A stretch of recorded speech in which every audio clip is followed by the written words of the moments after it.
नमस्कारम। हम पढ़ रहे हैं 10th class biology chapter 9 name heredity and evolution. ये हमारी इस लेसन की सेकंड वीडियो है और हम आ गए हैं टॉपिक हेरिडिटी पर। हेरिडिटी का मतलब क्या होता है? इसका मतलब होता है आनुवांशिकता। हेरिडिटी यानी कि ये हमें ये बताती है कि पेरेंट से कैरेक्टर बेबीज तक ट्रांसफर कैसे होते हैं, किस तरह से अलग अलग गुण हम माँ बाप से प्राप्त करते हैं। ये सब चीजें हम स्टडी करते हैं हेरिडिटी के अंदर। The most obvious outcome of the reproductive process still remains the generation of individuals of similar design. यानी कि जो रिप्रोडक्शन होता है, रिप्रोडक्शन प्रोसेस है, उसका रिजल्ट क्या निकलता है कि जो नए बेबीज पैदा होते हैं, नए जीव पैदा होते हैं, उनका डिजाइन सेम रहता है। यानी कि जब हाथी का बच्चा पैदा होता है तो उसका डिजाइन हाथी जैसा ही होता है। उसकी भी सूंड होती है, 4 पैर होते हैं, एक पूंछ होती है, 2 कान होते हैं, ऐसे। जब एक शेर का बेबी होता है तो वो भी उसका डिजाइन भी बॉडी का शेर के जैसे होता है। जब एक चिड़िया का बेबी होता है तो उसका डिजाइन भी चिड़िया के जैसा होता है। और जब एक इंसान का बेबी होता है उसका बॉडी का डिजाइन भी इंसान जैसा होता है। तो इस लाइन में यही समझाया गया है कि रिप्रोडक्टिव प्रोसेस का एक रिजल्ट तो ये है कि जो नया ऑफस्प्रिंग पैदा होता है उसका बॉडी डिजाइन सिमिलर होता है। जैसा पेरेंट्स का होता है वैसा ही बॉडी डिजाइन आगे बेबीज का होता है। The rules of heredity determine the process by which traits and characteristics are reliably inherited। कि जो गुण है, ट्रेट्स और कैरेक्टरिस्टिक मतलब जो गुण होते हैं, जैसे कि ट्रेट और कैरेक्टर को समझाने की थोड़ी कोशिश करते हैं। कैरेक्टर जैसे मान लो कि आईज का कलर है ना, कलर ऑफ आईज, ये क्या है? कैरेक्टर है। अब कलर ऑफ आईज क्या है? ब्लू भी हो सकता है, ब्लैक भी हो सकता है, ब्राउन भी हो सकता है। ये क्या है? ट्रेट्स हैं। तो ये जो गुण होते हैं, ये गुण किस तरह से इनहेरिट किए जाते हैं, किस तरह से माँ पेरेंट से ऑफस्प्रिंग तक पहुंचते हैं, ये सब हम कहाँ समझते हैं? यह सब हमें कौन बताता है? हेरिडिटी के रूल्स। यानी कि पेरेंट्स के अंदर से कैरेक्टर्स बेबीज तक कैसे पहुंचते हैं, इनके भी कुछ रूल्स होते हैं कि ऐसे रैंडमली नहीं, कुछ एक सिस्टमैटिक तरीके से ट्रांसफर होते हैं। Let us take a closer look at these rules. तो अब हम इन रूल्स को थोड़ा और गहराई में समझेंगे। इनहेरिटेड ट्रेट्स यानी कि ऐसे जो गुण जो हम पेरेंट से यानी वंशागत, यानी वंश से, पीढ़ियों से, पेरेंट से जो हम गुण ले रहे हैं, इसको समझते हैं। What exactly do we mean by similarities and differences? कि सिमिलैरिटीज और डिफरेंसेस से हमारा मतलब क्या है? सिमिलैरिटीज से मतलब कि समानताएं। जैसे जो पेरेंट्स हैं और उनसे जो आगे बेबीज पैदा होते हैं उनमें समानताएं होती हैं, सिमिलैरिटीज, है ना। कैसे कि जैसे ह्यूमन के केस में जो बेबी पैदा होता है उसके भी क्या है? 2 हाथ ही होते हैं। पेरेंट्स के भी 2 हाथ हैं। उसकी भी 2 टांगे होती हैं बेबी की, पेरेंट्स की भी 2 टांगे हैं, है ना। आईज, नोज, हेयर, लिप्स, ये सब क्या है? पेरेंट्स में भी होते हैं, बेबी में भी होते हैं। तो ये तो क्या है? सिमिलैरिटीज, समानताएं। और डिफरेंसेस भी होते हैं। डिफरेंसेस कैसे? कई बार आप देखते हो कि पेरेंट्स हैं, उनकी हाइट तो ठीक ठीक है, मीडियम है, बहुत ज़्यादा लंबे नहीं है, लेकिन उनके कोई बच्चा हो जाता है वो पेरेंट्स से भी ज़्यादा लंबा होता है। तो कई बार सोचते हैं कि इसके माँ बाप तो उतने लंबे हैं नहीं, ये बच्चा ज़्यादा लंबा हो गया, है ना। कहते हैं ये कैसे कैसे कहाँ से पैदा हो गया। कई बार उसका उल्टा होता है, माँ बाप की हाइट ज़्यादा है लेकिन बच्चे की हाइट उतनी बढ़ती नहीं। तो सोचते हैं कि इसके पेरेंट्स, इसकी मदर और फादर की हाइट तो अच्छी है बट इसकी हाइट बड़ी कम है, ये पता नहीं कैसे पैदा हो गया। तो उसी तरह मान लो मदर की आईज का कलर ब्राउन है, फादर की आईज का कलर ब्लैक है, लेकिन बेबीज की आई का कलर ब्लू हो गया। तो ये क्या है? डिफरेंस आ गया कि ना तो ब्राउन है ना ब्लू है, ना तो ब्राउन है ना ब्लैक है, ना मदर वाला है ना फादर वाला है, एक अलग ही गुण आ गया, है ना। कई बार कहते हैं इसकी नोज की शेप ना अपने मदर की नोज से मिलती ना फादर की नोज से मिलती, कुछ अलग ही है। तो वो क्या होती है, differences. We know that a child bears all the basic features of a human being, कि हम ये जानते हैं कि एक बच्चे में वो सारे बेसिक से गुण होते हैं, वो सारे बेसिक फंक्शन होते हैं जो एक इंसान में होते हैं, है ना। जैसे 2 हाथ 2 पैर 1 दिमाग 2 आंखें 2 कान, ये सब जो एक इंसान में होते हैं वो सारे एक बेबीज में होते हैं। However, it does not look exactly like its parents. लेकिन एक जो बेबी है वो बिल्कुल 100% अपने माँ बाप जैसा नहीं दिखता, उसमें काफी सारे डिफरेंसेस होते हैं। And human populations show a great deal of variation, और जो इन धरती पे जो इंसान रहते हैं, इंसान की जो जनसंख्या है उसके अंदर भी क्या है, बहुत ज्यादा वेरिएशन है, बहुत ज्यादा विभिन्नताएं हैं। देखो आप अपनी क्लास में देखो, सब बच्चों की शक्लें अलग अलग हैं, यानी कि विभिन्नताएं हैं, वेरिएशन है। अब आप अपने स्कूल में देखो, सब टीचर्स की शक्लें अलग अलग हैं, सब बच्चों की शक्लें अलग अलग हैं, तो वो क्या है, वेरिएशन। उसी तरह पूरे देश में देखो, पूरी धरती पे जितने लोग रहते हैं, है ना, चाहे वो इजराइल में रहते हैं, चाहे वो जापान में रहते हैं, चाहे वो भारत में रहते हैं, तो वो सब क्या है, सबकी शक्लें अलग अलग सी होती हैं। तो ये क्या है, वेरिएशन, विभिन्नताएं। अब आ जाता है टॉपिक एक्टिविटी 9.1। इसको समझते हैं, इसको पढ़ते हैं। Observe the years of all the students in the class. आप अपने क्लास में सारे बच्चों के कान को देखो, उनके ईयर्स को स्टडी करो। Prepare a list of students having free और अटैच्ड ईयर लोब्स। और आप एक लिस्ट बनाओ कि कितने बच्चों की जो ईयर लोब है वो फ्री है, कितने बच्चों की ईयर लोब है वो अटैच्ड है। ईयर लोब फ्री और अटैच्ड का मतलब क्या, कि देखो यहाँ डायग्राम में दिखा रखा है, जो हमारे कान का जो ये नीचे वाला हिस्सा होता है, जहां पर यहाँ पर वो भी डालते हैं ईयर में, वो डिजाइनिंग डालते हैं ना, ईयर रिंग वगैरह जो भी डालते हैं कानों में। तो वो क्या है, ये जो कुछ में तो ये फ्री होता है, ऐसे ऐसे ही हिल डुल सकता है, ठीक है, और कुछ में ये ऐसे फिक्स होता है हेड के साथ, ये उतना हिल नहीं सकता। तो इसको तो बोलते हैं फ्री ईयर लोब, इसको बोलते हैं अटैच्ड ईयर लोब। तो आप देखो कि कितने बच्चों की तो फ्री ईयर लोब है, वो लिस्ट बनाओ, और कितने बच्चों की अटैच्ड ईयर लोब है। And calculate the percentage of students having each. और उनकी परसेंटेज निकालो कि कितने परसेंट स्टूडेंट की फ्री ईयर लोब है और कितने परसेंट स्टूडेंट्स की अटैच्ड ईयर लोब है। ठीक है, जैसे यहाँ दिखा रखा है फिगर 9.2। 9.2 में यही दिखा रखा है, देखो free and attached ear lobe, कि ए डायग्राम में फ्री ईयर लोब है और बी डायग्राम में अटैच्ड ईयर लोब है। आप चेक कीजिए अपने कान पे, या शीशे में देख सकते हैं, या हाथ लगा के भी आप फील कर सकते हो कि देखिए अभी आपके कान में क्या है, फ्री ईयर लोब है या अटैच्ड है, चेक कर सकते हो। The lowest part of the year called the ear lobe, है ना, कि कान का जो लोएस्ट पार्ट होता है जिसको ईयर लोब कहते हैं, is closely attached to the side of the head in some of us and not in others. कि जो सबसे लोअर पार्ट है हमारे ईयर का, ठीक है, जिसको ईयर लोब कहते हैं, कुछ में तो ये फ्री होता है और कुछ में ये अटैच्ड होता है। Free and attached ear lobes are two variants found in human populations, है ना। वेरिएंट मतलब वही कि ऐसे जो ऑर्गेनिज्म जिसमें कुछ विभिन्नता है। तो अब देखो यहाँ पर 2 तरह के इंसान हो गए, या आपकी क्लास में भी क्या है, 2 तरह के बच्चे हो गए, एक तो फ्री ईयर लोब वाले और एक अटैच्ड ईयर लोब वाले। तो ये भी क्या है, वेरिएशन है आप सबके अंदर। Find out about the year lobes of the parents of each student in the class.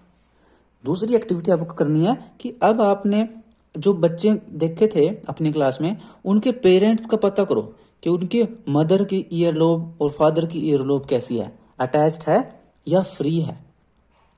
Correlate the ear lobe type of each student with that of their parents. तो ये आप तुलना करिए कि बच्चों की ईयर लोब और उनके पेरेंट्स के ईयर लोब में क्या कनेक्शन है ना। यानी ये देखिए आप कि अगर किसी बच्चे की फ्यूज्ड यानी अटैच्ड ईयरलोब है, तो उसके माँ बाप की ईयरलोब कैसे हैं? ठीक है, ये और ये चेक कीजिए कि किसी बच्चे के फ्री ईयरलोब हैं तो उसके माँ बाप की ईयरलोब कैसे हैं, यानी कनेक्शन क्या है?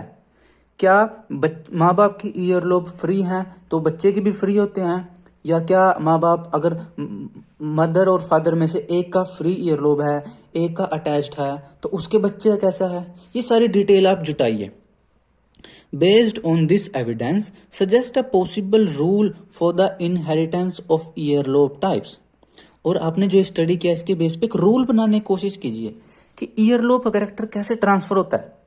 यानी आप ये स्टडी कीजिए कि अगर किसी के मदर की ईयरलोब फ्यूज्ड है, फादर की ईयरलोब फ्री है ना, तो यानी एक की फ्री है, एक की फ्यूज्ड है, अटैच्ड है, तो आगे बेबीज में कौन सा कैरेक्टर जाएगा? फादर वाला फ्री ईयरलोब वाला जाएगा या मदर वाला अटैच्ड ईयरलोब वाला जाएगा? अगर दोनों पेरेंट हैं, दोनों की फ्री ईयरलोब है, तो बच्चे की फ्री होगी या अटैच्ड ईयरलोब होगी? ये आप एक रूल बनाने की कोशिश कीजिए। ठीक है, मैं इस रूल को समझाता हूँ आपको, कागज की हेल्प से, कॉपी पेन की हेल्प से मैं समझाता हूँ इसको कि कौन सा रूल यहाँ लागू होता है। देखिए, रूल समझने से पहले पहले मैं बताता हूँ कि आप अपनी क्लास में देखोगे, जरूर ये नोटिस करोगे कि ज्यादातर बच्चों की ना फ्री ईयरलोब होती है और कम बच्चे हैं जिनकी अटैच्ड ईयरलोब है। ये आप नोटिस करोगे।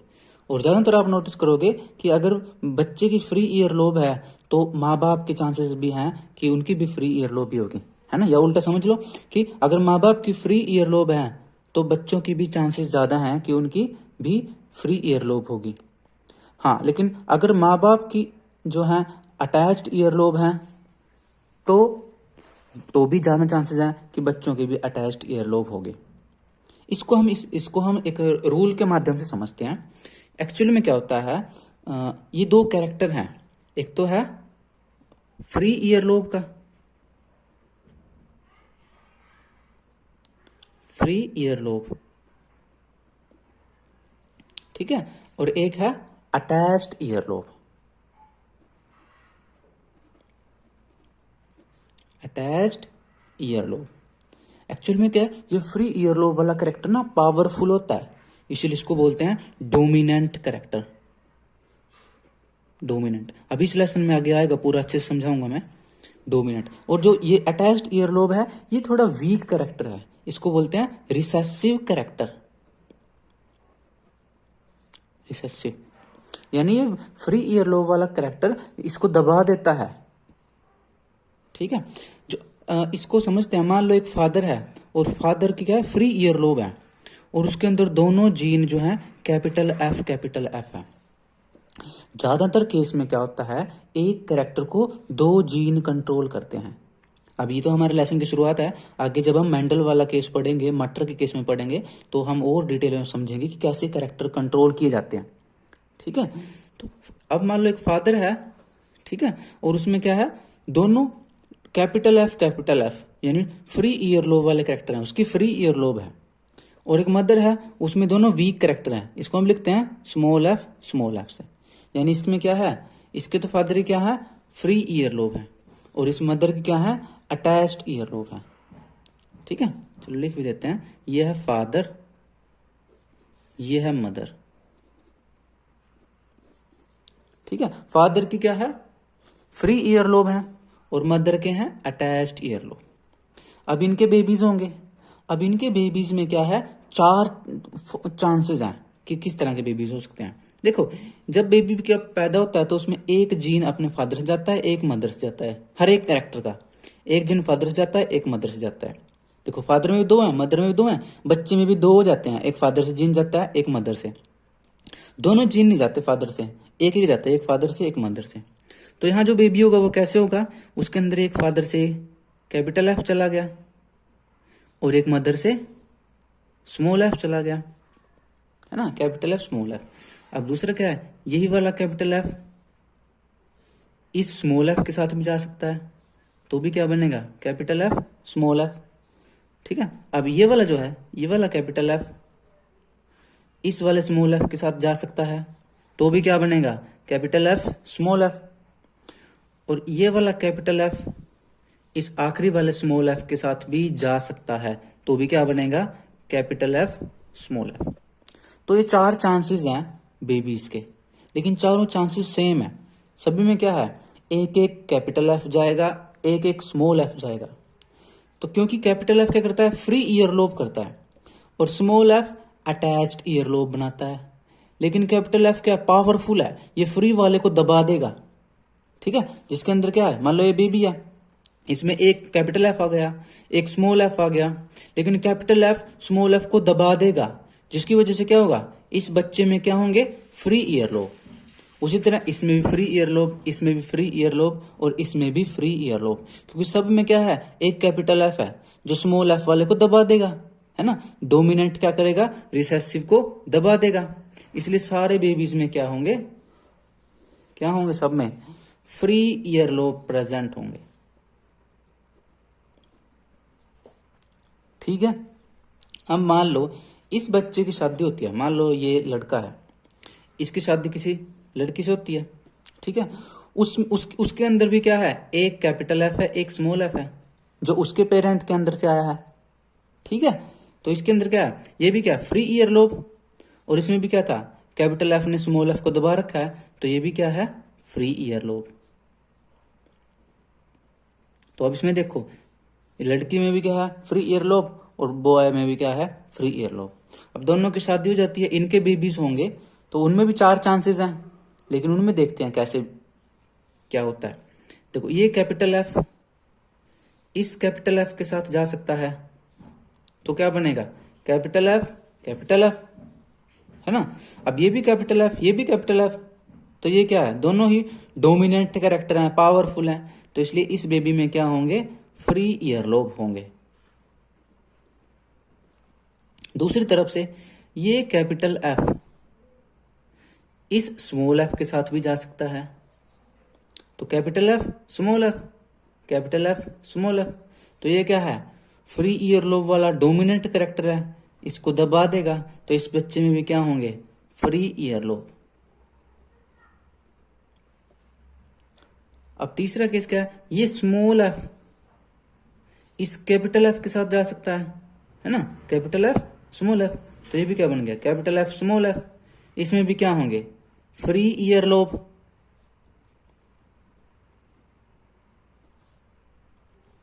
चौथा केसेस है, ये स्मॉल एफ इस स्मॉल एफ के साथ भी जा सकता है, ये स्मॉल एफ इस स्मॉल एफ के साथ भी जा सकता है, तो क्या होगा, स्मॉल एफ स्मॉल एफ। अब दोनों स्मॉल एफ हैं, और स्मॉल एफ क्या है, वीक कैरेक्टर है, रिसेसिव कैरेक्टर है, और स्मॉल एफ क्या करता है, अटैच्ड ईयरलोब बनाता है। अब इनको दोनों को दबाने वाला कोई है नहीं, तो दोनों क्या करेंगे, अटैच्ड ईयरलोब भी बनाते हैं, इसलिए इस वाले बेबी के केस में क्या होंगे, अटैच्ड ईयरलोब होंगे, अटैच्ड ईयरलोब। ठीक है, देखो इनके पेरेंट्स में क्या थे, दोनों के फ्री ईयरलोब थे, लेकिन 3 जो बेबीज हुए 75% बेबीज में तो क्या है, फ्री ईयरलोब, लेकिन एक बेबी जो है 25% में क्या है, अटैच्ड ईयरलोब। तो आया समझ में, ये हमारा एक रूल बन गया। इस रूल की हेल्प से आप पता कर सकते हो किसी भी बेबी का। अगर देखो आपकी क्लास में अगर किसी बच्चे के फ्री ईयरलोब है, तो हो सकता है उसमें ये केस हो सकता है, उसके मदर और फादर से दोनों से कैपिटल एफ मिला हो, या ये भी केस हो सकता है कि मदर और फादर से एक कैपिटल एफ और एक स्मॉल एफ मिला हो। ठीक है, लेकिन आपकी क्लास में अगर किसी बच्चे के अटैच्ड ईयरलोब है, तो समझ जाओ उसको मदर और फादर दोनों से स्मॉल एफ मिला है, इसलिए उसके अटैच्ड ईयरलोब हैं।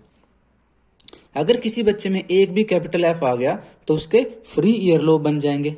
अगर दोनों कैपिटल एफ हुए तो भी फ्री ईयरलोब ही रहेंगे, लेकिन अगर दोनों स्मॉल एफ होए तो उसके अटैच्ड ईयरलोब होते हैं। आया समझ में, इसको बोलते हैं लॉ ऑफ डोमिनेंस। क्या बोलते हैं इसको, लॉ ऑफ डोमिनेंस, है ना। लॉ ऑफ डोमिनेंस, डोमिनेंस का नियम है ये कि अगर डोमिनेंट कैरेक्टर आ गया तो वो वीक कैरेक्टर को दबा देता है और जिसकी हेल्प से क्या है, पावरफुल कैरेक्टर शो होता है। अब इसको हम आगे भी पढ़ेंगे, ये आगे मेंडल वाले केस में पढ़ेंगे। मेंडल ने मटर का पी वाले एग्जाम्पल लिया, पी प्लांट का, और उसकी हेल्प से उसने इस लॉ को समझाया था।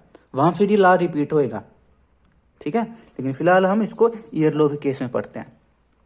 तो आया आपके समझ में ये? तो ये था हमारा आज का टॉपिक। आज के लिए बस इतना ही। मैं आपसे रिक्वेस्ट करता हूं कि आप इस टॉपिक को अपनी एनसीईआरटी बुक से जरूर पढ़िएगा। इसके अलावा एक रिक्वेस्ट और करता हूं कि आज आपने 1 गिलास दूध जरूर पीना है।